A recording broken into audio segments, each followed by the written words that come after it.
Hi, I'm Elaine Betts, and welcome once again to another episode of Shining from the Inside Out. Today we're going to be talking about a well-known story in the Bible about Jesus cleansing the temple, and we're going to look at it from a deeper perspective than what most people do. It's found in Mark chapter 11, and it's verses 15 to 17. On reaching Jerusalem, Jesus entered the temple area and began driving out those who were buying and selling there. He overturned the tables of the money changers and the benches of those selling doves, and would not allow anyone to carry merchandise through the temple courts. And as he taught them, he said, "Is it not written, 'My house shall be called a house of prayer for all nations'? But you have made it a den of robbers." And most people think that when Jesus overturned all of this, people went running too, but they didn't. They were absolutely amazed at his teaching. They trusted Jesus, and Jesus taught them something that day, and the people were amazed. But the Pharisees and the Sadducees were very much upset by what Jesus did. And I think people tend to look at that story and they say, well, okay, so you don't have bingo games in the church, or you don't have fundraisers on church property. But it goes much deeper than that. It's about what we are allowing in our lives that distract us from a deeper relationship with God. And are we setting up distractions for other people that they can't fully enter into a deeper relationship with Jesus also? But let's talk about the historical background here. This was during the Passover feast at the time this incident occurred. And during the Passover feast, Jews from all over arrived in Jerusalem to offer sacrifices to God and also to pay their temple tax. And they may have had perfectly unblemished animals back in their hometown to bring to Jerusalem to sacrifice, but it was such an arduous, difficult journey that they didn't want to risk that their animals would become blemished en route. So many people bought their sacrificed animals to sacrifice once they got to Jerusalem. Now, in order to pay their temple tax, everybody, both Jews and Gentiles alike, used Roman coinage, which happened to have an image of Caesar on it. And Caesar proclaimed himself to be a god. And so the religious leaders of the day, the Jewish, said, we're not going to accept any kind of money that has Caesar's image on it. So we're going to exchange money, and we're going to give you the temple money so that you can pay your temple tax with the temple money. It's like today, if you go to a different country, when you enter that country, you may have American dollars, and you exchange the dollars for the currency of that particular country. But the thing was, this is the hypocrisy of it. The temple coinage that they exchanged for these Roman coins actually had an image on it of, I believe it was a Phoenician god. And the Sadducees were the ones who arranged for that, which was very Sadducee. But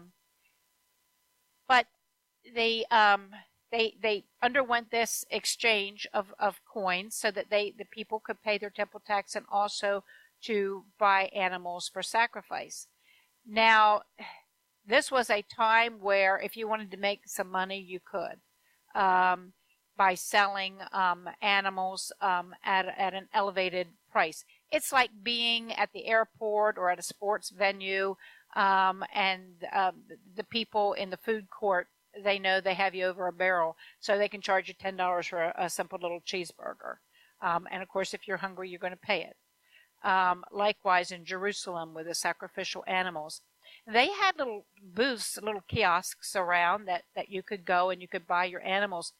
But at this time, merchants made the outer court. They actually went into the outer court of the temple and they sold animals from there.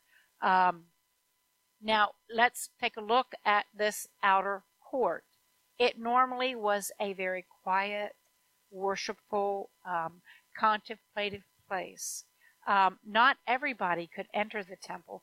Only Jewish men 20 years and older who were in right standing, or were considered to be in right standing, could actually enter into the inner aspect of the temple where the actual sacrifices of the animals took place. The outer court was reserved for women who were considered to be inferior, and also by Gentiles. Now you might think, why would Gentiles be in the court of the Jews, to worship God? Well, many Gentiles did worship God. They knew him as the one and true God, but they were not Jewish. They were still Gentiles, and so they were considered to be inferior also. But this was a place where women and Gentiles could go, and they could worship the great I Am. And yet during this time, it was, if you can just imagine the smells and the odors that came from it, and you just really couldn't find your way around all the noise and all the selling and all the clanging of the coins. You couldn't really concentrate. It was a great distraction to worship God for people who were not permitted to go further into the temple as other people were.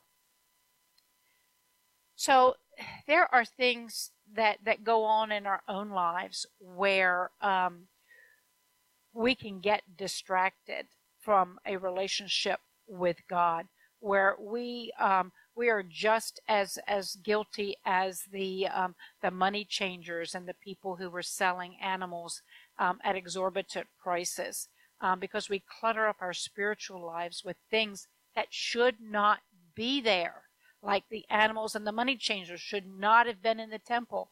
But yet we clutter up our spiritual lives, many of us, with fear, with worry, when we should be just giving that to God. The word says in, I believe it's 1 Peter, cast all your cares upon me, for I care for you, says God. So we shouldn't be holding on to fears. We shouldn't be holding on to worry. Now, we are human beings, and yes, we do get fears. We do start to worry, but we need to learn to immediately give it to the one who can do something about it and fill us again with the stillness of his peace. And also, if we cling to unforgiveness, it is such a spiritual clutter and distraction in our lives. The word says that if we don't forgive others, that our Father in heaven will not forgive us. That should really wake us up to the importance of walking in unforgiveness. And in the coming weeks, I'm going to be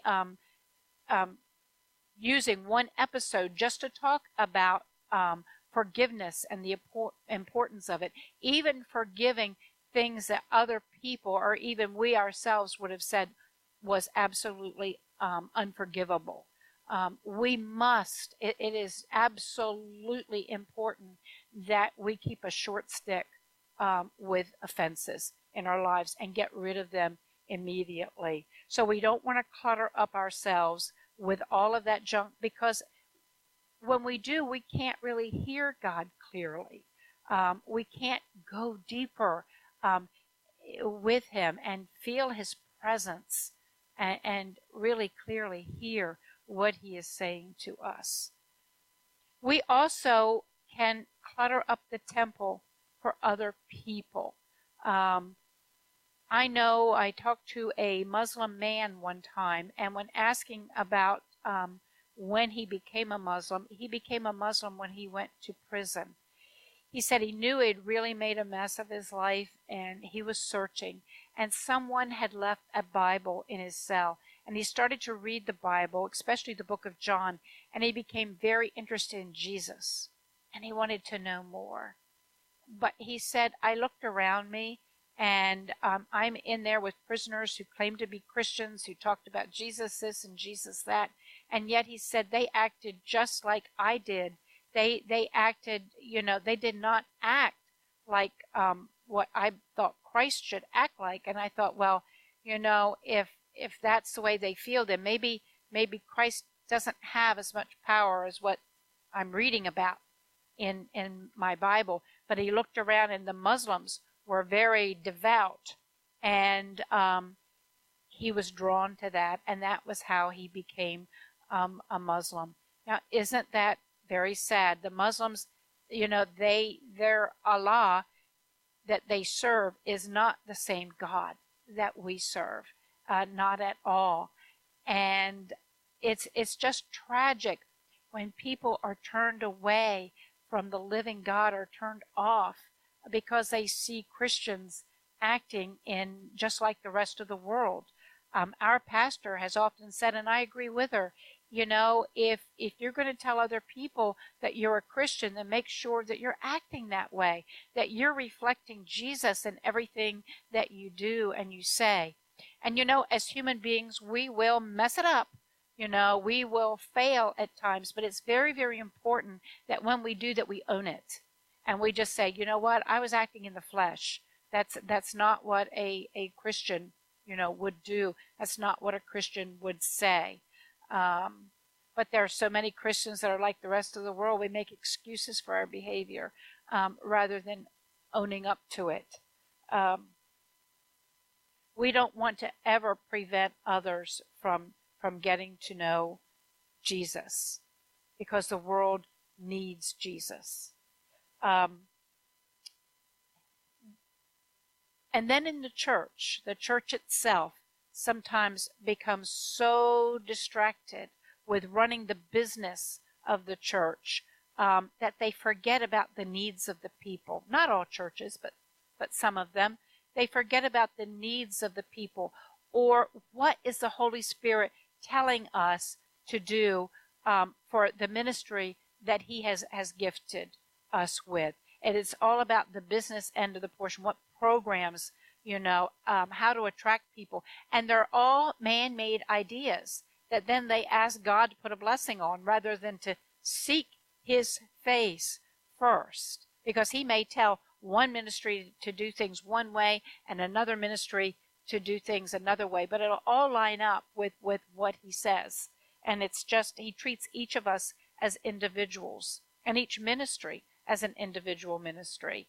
But sometimes we can just get so cluttered up in the church with distractions, and even with gossiping, and with not being in unity to one another. Do you know what that tells people? Do you think people are honestly going to want to come to your church when there are people there who, and many of them sometimes, unfortunately, are leaders who are gossiping or stirring the pot, against somebody else that they're jealous about? It's tragic. It's very, very tragic. You want people to be drawn not to you.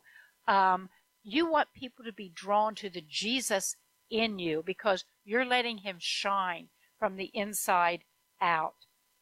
And let's take a look at that word distraction. Dis means away from. So distraction is away from traction. Okay? The opposite of distraction would be attraction. Jesus is our rock. He is our traction. The word says in Psalm 18, I love you, Lord. You are my strength. The Lord is my rock, my fortress, and my Savior. So when we are being distracted, then we lose traction. It's almost like when you start slipping and sliding around on an icy road. It reminds me of that Paul Simon song, Slip Sliding Away. When we allow distractions to be in our lives, then we lose traction with the rock, who is Jesus. He is our traction. He is our fortress. And we must always be attracted to him. And so I'd like to end with